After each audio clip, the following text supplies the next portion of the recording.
Hello everyone, I hope you're all doing good. So I did a poll on my Instagram page to see which piece you guys wanted to see this week, and the Galactic Mermaid took the top place. So here she is. But don't worry, if you really wanted to see the Skull Dreamcatcher, I will be posting that piece next week. So for this piece, I just wanted to play around with a galaxy twist on a mermaid, because they really are two things I love and I haven't done them together yet. And I'm pretty new to using the watercolors, so I'm having a lot of fun learning different ways to use it, and I feel like I can't mess it up because it's already so random. Any way I do it, it just seems to look good. So I didn't have a reference for this piece, and when I'm not working with a reference, what I'll do is start with very basic shapes of where I want her torso to be, and then I'll roughly sketch what I want her pose to be. Then I just refine it until I'm happy with the way everything looks. Usually if I'm working from a reference, I don't play with the basic shaping. I'll just kind of follow lines.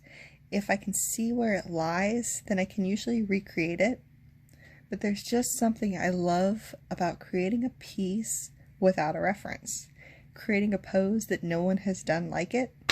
Not that I'm saying there's anything wrong or less artsy about using a reference, because that's definitely not the case.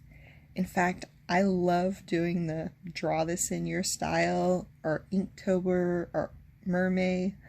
All of those reference style participation art things are awesome. I love the feeling though when I finish something and I can look at it and I feel like I completed a challenge.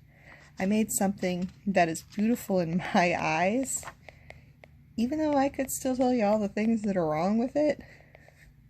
But the galaxy, the cosmos, outer space, that to me is one of the most beautiful things. Not that I want to go there or anything, but I do love to paint it. So once I have her drawn the way I like her, I trace over her with a 0.1 multi-liner pen for my first outline. Then I erase all the pencil and I tape the paper down for some extra support when I start using the watercolor. For her skin tone, I use the E00, E11, and the E13 Copic colors from the Flesh set. Once I'm pretty happy with the skin tone, I go ahead and I start to lay down some of those beautiful Colero metallic watercolors for the base colors of the galaxy, and while those are drying, I start to fill in the gold circles between working on the galaxy while I'm working on the different layers of the galaxy. And I have a thing for circles. I love the circles, so you'll see a lot of that in my stuff. And I'm using Speedball black ink in different gradients of black, just thinning it down with water and building it up in layers, while using the table salt to kind of give it that galaxy texture effect. So as you can see, I still have some sugar ants harvesting the watercolor. I have tried to get rid of them, but my table is right under a window and it touches the wall, and I pulled it away from the wall, which slowed them down for a couple of days, but it didn't stop them. So I try to just work around them, but I always feel bad when I accidentally hurt one. So yeah, it'll be nice when rainy season is over and they aren't looking for high dry ground anymore. Once everything is dry, I scrape and brush away all the salt that didn't dissolve. And since I am done with the watercolor, I go ahead and untape this piece. It's just easier for me to finish up a piece if I can move it around. So I decided on doing pink for the hair. I always have a hard time choosing hair color, I guess because there's so many options. But anyway, I used the Copic color blush for the light parts of the hair, and for the darker colors I used the Prismacolor light peach and the pink for the undertones. And I used a mix of the Copic Cool Gray C1 and C4 for the stippling effect in the background. I finish up the lining with multiliners in the size 0.3 and 0.5.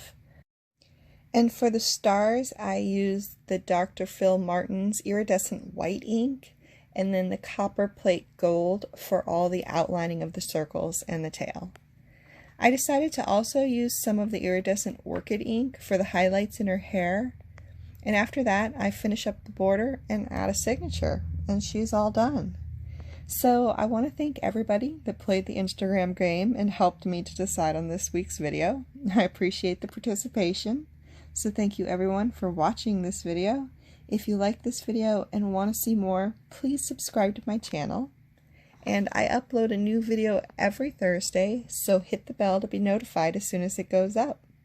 And a big thank you to my 112 subscribers. You guys rock.